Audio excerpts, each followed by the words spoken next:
I'm 18 years old, and a while ago I abandoned my life back in the UK to move to Bangkok, Thailand alone. For my whole life up to this point, I had lived in the UK. I went to school there, I made friends there, I did everything there. But one day I decided that I had had enough of my repetitive life, so I decided to change my life for the better. So I booked my flight and my apartment, and a couple months later, I was in Bangkok. I have heard a lot of people talking about leaving the West, especially young men from the UK and the US. And as I have lived in both myself now, in this video, I'm going to share my thoughts on the differences between living in Asian countries and in Western countries. And for a lot of them, they don't even get spoken about. And I understand that there are a lot of differences between Western countries, like they obviously aren't all the same. And I also know that there are a huge amount of differences between Asian countries, and this is even more extreme with Asian countries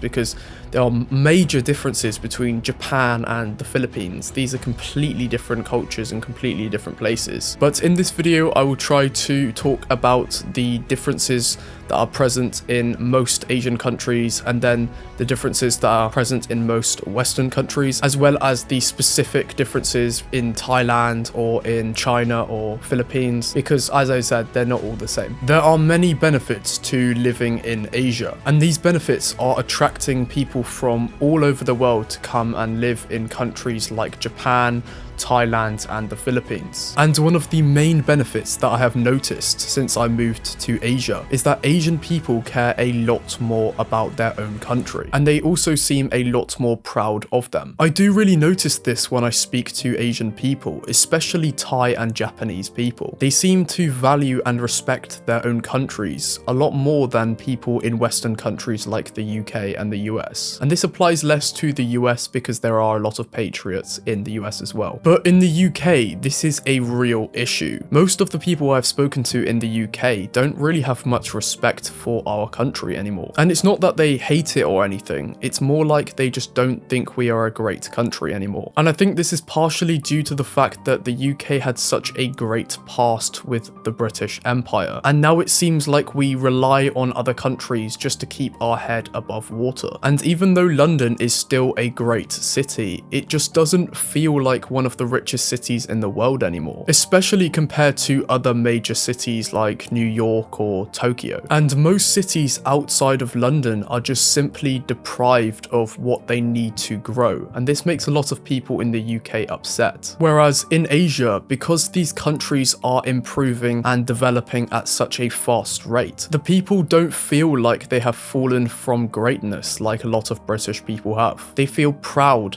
and excited for the future of their country because they just see that everything is getting better for them, whereas in the UK, we can't say the same thing. And you can definitely sense this when you speak to Asian people. And this positive, hopeful energy just makes everyone feel a lot better, including me. And I'm not even Asian. There's a lot of happy people in the UK as well. It's just the amount is so much lower than in places like Thailand. I have also traveled all around Europe, and I have sensed this in other European countries as well. It's not just the UK. Another benefit is the safety. I feel so much safer in Thailand than I did in the UK. And I understand that this doesn't apply to all Western countries. Like, I know that a lot of Nordic countries like Finland and Sweden are also very safe. The last benefit that I will mention about Asian countries in this video before I move on to the other sections is that I feel like on average Asian people are a lot more welcoming and friendly than people in Western countries. I have never felt more welcomed than when I am in Thailand. The people here are just so welcoming and kind to me, and I've heard similar things from a lot of people who have traveled here. I also experienced the same thing in Malaysia, and I haven't traveled to Japan yet, but I have heard a lot of positive things about the people there from people who have traveled there. Of course, I have met a lot of very welcoming and kind people in Western countries, especially in some countries like Spain. I have met a lot of very welcoming people, but The issue is just on average, because this is what this video is mainly about. It is about the averages. All right, let me stop hating on Western countries for a bit and let's shine some light on the very large benefits of living in them. Because obviously it's not all bad, because if it was, then why do people with all the money in the world choose to live in America and London and the UK and other places in Europe? And a lot of these benefits you don't actually realize until you actually move away. Like, some of these may seem generally obvious to people, but the truth is a lot of people in Western countries take these things for granted, and that's because they haven't really gone outside of Europe. But when you actually go outside of Europe, especially to a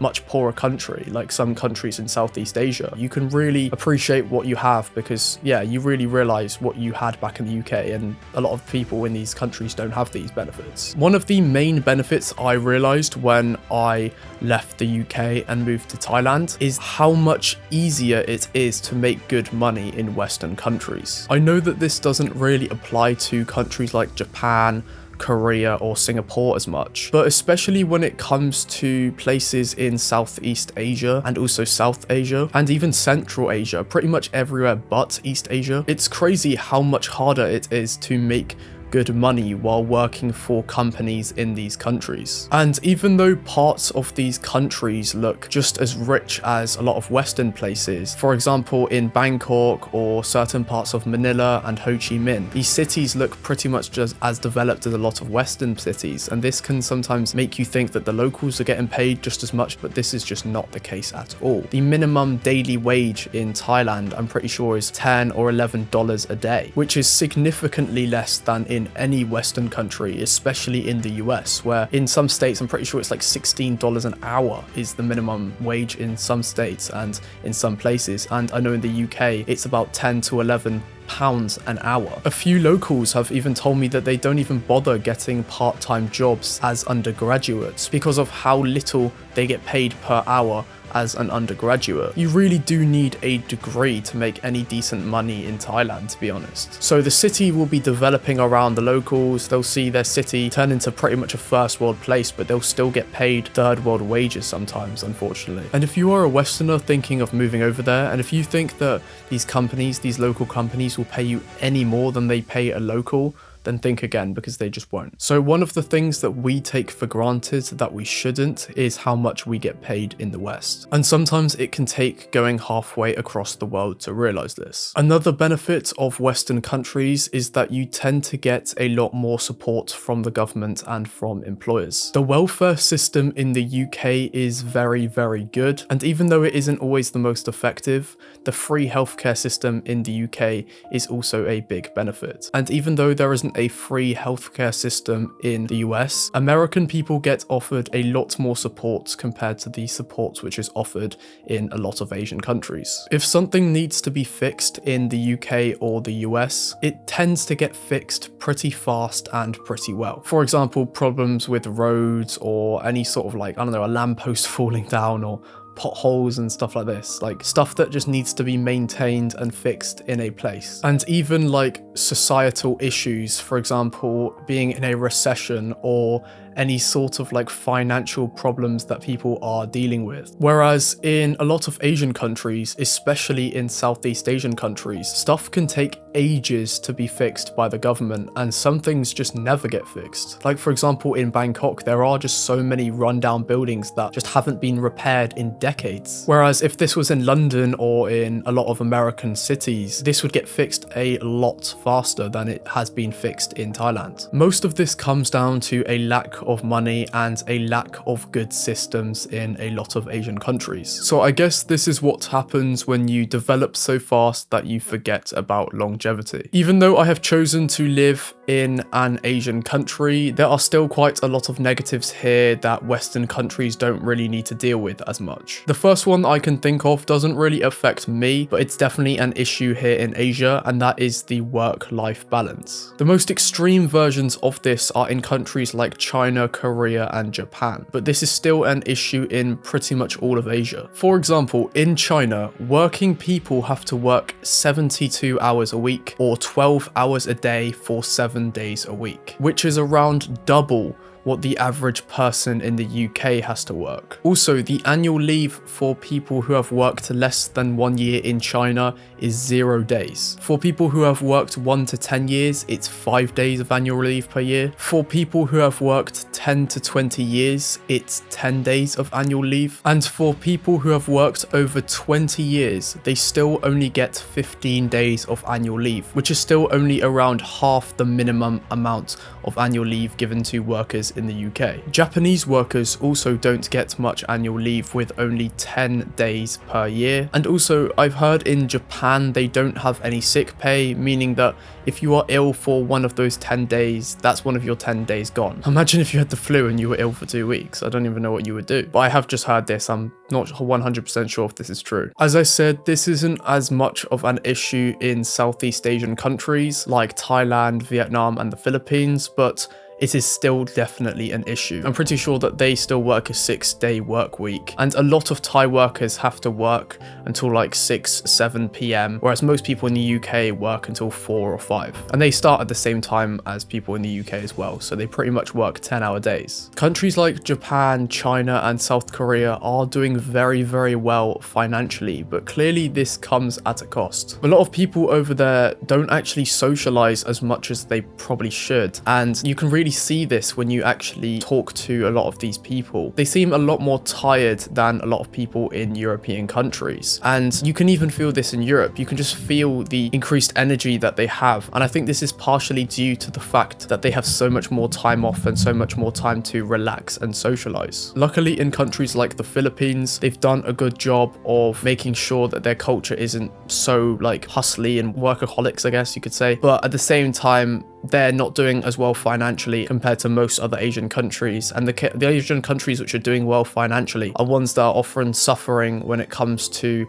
their free time and their work-life balance. Another negative that I have noticed in Asian countries is that they seem to have a lack of natural and historical elements. Even though these places have been around for pretty much as long as a lot of European places, the issue is because of these countries' fast development, they have kind of neglected their natural and historical elements, and they haven't really bothered building as many parks as I've seen in places like London. They've kind of not thought so much about adding greenery and keeping and maintaining the historical elements of the city. Because they've developed so fast, they've unfortunately kind of built over a lot of the natural stuff which has been left in a lot of European places. And don't get me wrong, I do really like the modernization of a lot of Asian places, because it means you have these crazy cool skyscrapers that you don't really get in most places in the West, especially not in Europe. Of course, there are still like loads of historical elements. It's just the fact that there aren't nearly as many as there are in a lot of Western places, especially in some parts of Europe. Like the whole city is pretty much has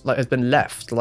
And these places, and maybe it's because, I don't know, in Asia, they also got bombed maybe a bit more. I'm not sure. I haven't looked into Asian history too much. But for sure, you can sense that there is not the same historical element as there are in a lot of European places. The last section of this video will be 4 negatives of the West. The first negative of Western countries is actually the first difference that I noticed when I moved to Asia. And that is the people in Western countries just feel a lot more divided. This may apply a bit less in some, Southern European cities. Like I definitely experienced people were a lot more together in some places like Portugal, Spain, Greece. But when it comes to a lot of Western countries, especially countries like the UK and the US, people do feel a lot more divided. It just feels like everyone in these places are in their own little bubble. Just simply chatting to a random stranger on the street just doesn't seem that common anymore. And when you do try to make conversation or small talk with a lot of people that you don't know, like on the street or in a shop, a lot of the time the attitude they'll give you is just a lot more like, wait, why are you speaking to me?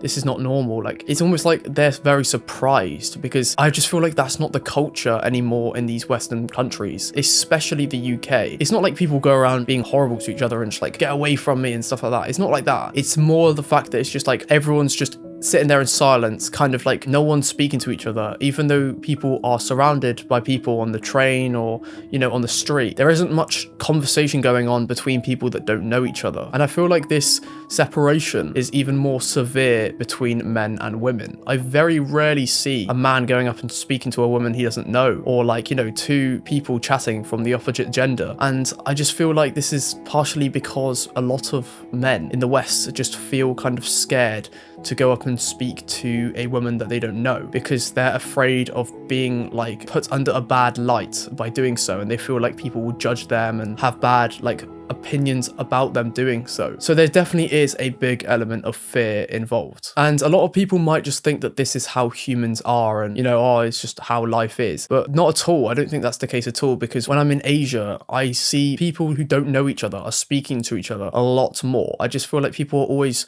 chatting and making small talk here. And oftentimes people will come up and speak to me and I won't know these people, and they'll like ask me a question about what I'm doing, or like, you know, if I'm taking a picture of something, they'll ask me what I'm taking a photo of, or they'll make small talk to me on the elevators and in the gym. And I just didn't really experience this as much in the West, and it is quite sad to see, unfortunately. The last negative of living in Western countries that I will speak about in this video is that I feel like the cost of living in Western countries is just way too overpriced. Even in not so nice parts of the UK and the US and a lot of Europe, essentials like housing, food, bills, and anything that is like actually needed is just so expensive. And this is forcing a lot of young people to stay at home with their parents until the age of like 25, 26, and 27. And a decade or so ago, this was not the case. I'm pretty sure the average age to leave home is going up every year due to this increase of the cost of living. And this is one of the big reasons why a lot of people are moving from Western countries to Asian and Latin American countries, because one of the main factors for mental health is how financially stable you are. And unfortunately, a lot of people in Western countries are far from financially stable. So as you can see, there are a lot of differences between Western and Asian countries. And I personally don't believe there is a better place, because there are just too many countries in Asia and too many countries in the West to just put them all in one box and just say, oh, the West is better or Asia is better. But I personally choose to live in Asia because the positives for me just simply outweigh the negatives. And this does depend on the person though, because some of the things, the negatives of Asia for me, they're not too bad. But for some other person, they might be detrimental. They might be a complete deal breaker and they just can't deal with it. So it definitely does depend on the person. If you enjoyed this video, then consider leaving a like, and I will see you in my next video.